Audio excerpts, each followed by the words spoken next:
माजलगावचे आमदार प्रकाश सोळुंके यांचा एक व्हिडिओ सध्या व्हायरल होतो आहे। या व्हिडिओमध्ये ते म्हणतात की निवडणूक आली की किती उमेदवार निवडणुकीत उभा राहतात, आता ह्याला काही मोजमाप झालं नाही। कोणी येतं आणि उभा राहतं, कोणी येतं पैशाच्या मस्तीवरती निवडणुकीत उभा राहतं, अशी परिस्थिती झाली दुर्दैवाने। मागच्या निवडणुकीत एका उमेदवाराने 45 कोटी रुपये खर्च केले असं ऐकिवात आहे। म्हणजे लोक बोलतात ते मी सांगतोय, मला काय माहित नाही किती पैसे केले। एकाने 35 कोटी केले असं ऐकिवात आहे। मी आपला 10-12 कोटी पर्यंत मर्यादित राहिलो, पण निवडून आलो। म्हणजे पैसेच निवडणूक जिंकायला लागतं असं काही नाही। सर्वसामान्य माणसाचा विश्वास आणि विकासाची कामं करणं, सर्वसामान्य माणसाला न्याय मिळवून देणं हे राजकारणात महत्वाचं आहे। पैसा हा दुय्यम ठरलेला आहे आणि म्हणून ती परिस्थिती पुढचे काही निवडणुकीमध्ये कायम राहील अशी अपेक्षा आपण करूया जयसिंग भैया।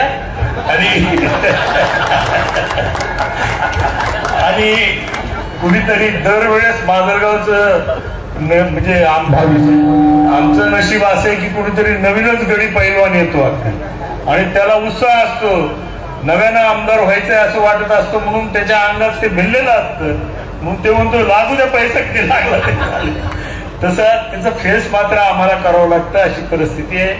परंतु काय हरकत नाही, आता निवडणुकीचा कालावधी संपलेला आहे आणि आपसातले जे काही राजकीय मतभेद आहे ते थोडेसे बाजूला ठेवून आपण सर्वांनीच एकत्र येऊन लोकांच्या विकासाच्या दृष्टीनं आजकाल कोणीही येतं आणि निवडणुका लढवतं। आमच्या प्रत्येक निवडणुकीमध्ये एक वेगळा उमेदवार आमच्या समोर येतो आणि तो निवडणुकीला थांबतो, त्याच्यामध्ये एक वेगळा जोश असतो। परंतु निवडणुकीला किती खर्च लागतो याचा तपशील त्यांनी या कार्यक्रमामध्ये दिलेला आहे। एका उमेदवाराने 45 कोटी रुपये खर्च केले, दुसऱ्या उमेदवाराने 35 कोटी रुपये खर्च केले, मी आपला 10-12 कोटी रुपयापर्यंत पोहोचलो असं स्टेटमेंट त्यांनी केलेलं आहे। अर्थातच त्यांना 10 ते 12 कोटी रुपये 2024च्या विधानसभेच्या निवडणुकीला लागलेला खर्च आहे।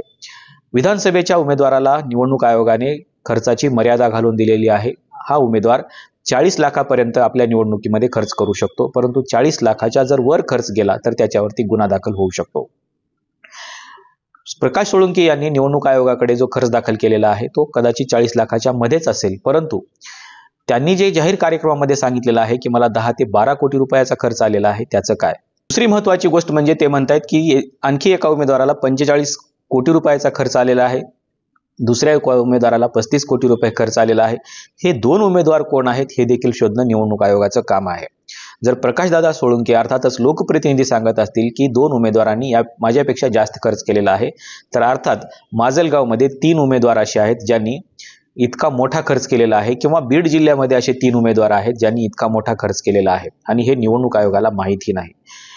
निवडणूक आयोगाच्या प्रक्रियेनुसार 40 लाखापर्यंतचा खर्च उमेदवार करू शकतो आणि तो खर्च निवडणुकीच्या दिवशी संध्याकाळी 5 वाजेपर्यंत निवडणूक कार्यालयामध्ये जमा देखील करावा लागतो। अर्थातच तुम्ही केलेल्या प्रत्येक बिलाची पावती तुम्हाला तिथं द्यावी लागते आणि त्यावरती तुम्हाला टॅक्स देखील भरावा लागतो।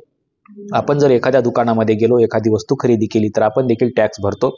त्याच पद्धतीची बिलं त्यांना निवडणूक आयोगाकडे सादर करावी लागतात आणि ती त्याच दिवशी 5 वाजेपर्यंत तो सगळा खर्च त्यांना सादर करावा लागतो। दुसरी महत्त्वाची गोष्ट म्हणजे एखाद्या उमेदवाराने जर आपला खर्च सादर नाही केला तर त्याच्या मतांची मोजणी मात्र थांबवली जाऊ शकते आणि म्हणून त्यांना हे बंधनकारक आहे की त्याच दिवशी 5 वाजेपर्यंत निवडणूक निर्णय अधिकाऱ्याच्या मतानुसार काही वेळ त्यांना वाढवून देखील दिला जाऊ शकतो, परंतु मतमोजणीच्या अगोदर हे सगळे बिलं त्यांना सादर करावे लागतात। जर ही बिलं सादर नाही केले, हा खर्च सादर नाही केला तर त्यांची मतमोजणी थांबवली जाऊ शकते। दुसरी महत्त्वाची गोष्ट म्हणजे जर या बिलामध्ये 40 लाखाच्या पुढे जर खर्च जात असेल तरीही त्यांची मतमोजणी थांबवली जाऊ शकते आणि त्यांच्यावरती गुन्हा देखील दाखल केला जाऊ शकतो।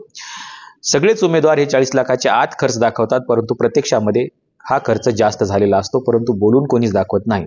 प्रकाशदादा सोळुंके यांनी मात्र हे बोलून दाखवलेलं आहे आणि ते एका जाहीर कार्यक्रमामध्ये बोललेले आहेत। या अनुषंगाने निवडणूक आयोगाने त्यांच्यावरती गुन्हा दाखल केला पाहिजे आणि कदाचित येणाऱ्या काळामध्ये जर हे सिद्धच झालं तर त्यांची आमदारकी देखील रद्द होऊ शकते. आपल्याला नेमकं काय वाटतं की निवडणूक आयोग यावरती काही ॲक्शन घेईल का निवडणूक आयोग हा व्हिडिओ बघून शांत बसेल?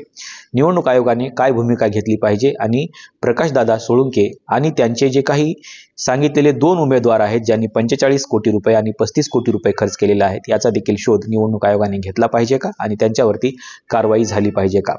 जर एवढा खर्च आपल्या देशामध्ये लोकशाहीमध्ये होत असेल तर हा लोकशाहीला धोका नाही का? तुम्हाला नेमकं काय वाटतं हे आम्हाला सांगायला विसरू नका. आजच्या व्हिडिओमध्ये इथेच थांबूया. धन्यवाद.